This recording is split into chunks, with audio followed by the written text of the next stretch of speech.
السلام علیکم ورحمۃ اللہ وبرکاتہ۔ محترم حضرات، آج دنیا میں جو دیکھا جائے تو اس پرفتن دور میں لوگوں کے پاس اگر کسی چیز کے لیے وقت نہیں ہے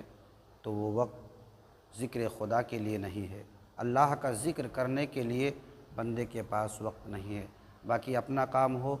غیروں کا کام ہو، دنیاوی کوئی کام ہو، بندہ بڑی آسانی سے کر لیا کرتا ہے، لیکن جہاں بات آتی ہے ذکر خدا کی، ذکر رسول کی، تو وہاں پر بندہ بہت پیچھے نظر آتا ہے۔ محترم حضرات، میں آپ کو بتانا چاہوں گا کہ آپ دنیاوی زندگی کے ساتھ ساتھ اپنی آخرت کی بھی زندگی کو اچھا بناؤ۔ اللہ تبارک و تعالیٰ نے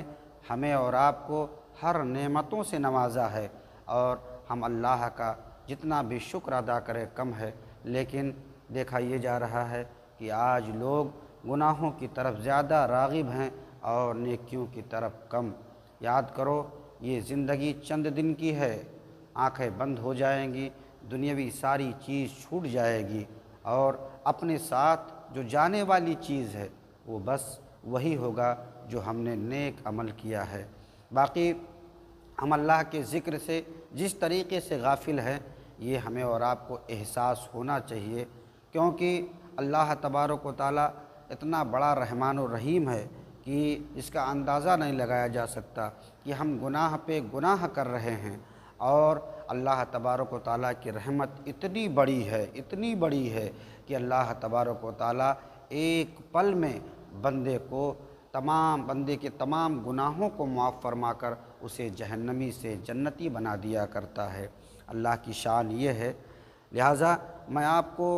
ایک واقعہ بتاتا ہوں، تفسیر کبیر میں لکھا ہوا ہے۔ صرف اور صرف بسم اللہ شریف کی برکت کیا ہے آپ دیکھیں، پھر اللہ کے تمام ذکر و اذکار کو آپ سماعت کریں کہ اللہ کا تمام ذکر کرنے پر اللہ تعالی ہمیں کس قدر نیکیوں سے نوازے گا۔ آپ ملاحظہ فرمائیں، حضرت عیسیٰ علیہ السلام ایک قبر کے پاس سے گزرے تو آپ نے ملاحظہ فرمایا کہ اس قبر کے مردے پر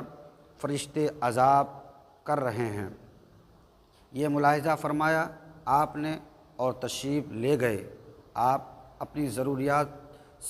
کے لیے چلے گئے، لیکن جب آپ اپنی ضرورت سے فارغ ہو کر کے واپسی میں پھر ادھر سے گزرے تو آپ نے کیا دیکھا، آپ نے کیا ملاحظہ فرمایا کہ اسی مردے کے پاس رحمت کے فرشتے موجود ہیں اور ان کے ساتھ نورانی طباق ہیں۔ تعجب میں پڑ گئے، بارگاہ الہی میں عرض کیا، وہی آئی، اے عیسیٰ یہ بندہ گنہگار تھا، اسی واسطے انتقال کے بعد سے اب تک عذاب قبر میں گرفتار رہا۔ اس نے اپنی بیوی کو حاملہ چھوڑا تھا، اس کے لڑکا پیدا ہوا جس کو وہ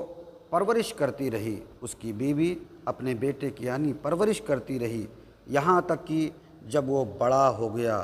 تو اس کی بیوی اس لڑکے کو معلم کے پاس لے کر کے گئی۔ معلم یعنی وہ جو درس دیا کرتے ہیں اور دین کی باتیں بتاتے ہیں، ان کے پاس وہ عورت اپنے بچے کو لے کر کے گئی، ان کے سپرد کیا، اور معلم صاحب نے اپنے پاس بٹھایا۔ اس کے بعد بچے سے کہا کہ بیٹا شروع کرو، بیٹے کو پڑھایا، پڑھو بسم اللہ الرحمن الرحیم۔ بیٹے نے جیسے بسم اللہ الرحمن الرحیم پڑھی تو اللہ تعالیٰ فرماتا ہے کہ مجھے شرم آئی کہ میں اپنے بندے پر زمین کے اندر عذاب کروں،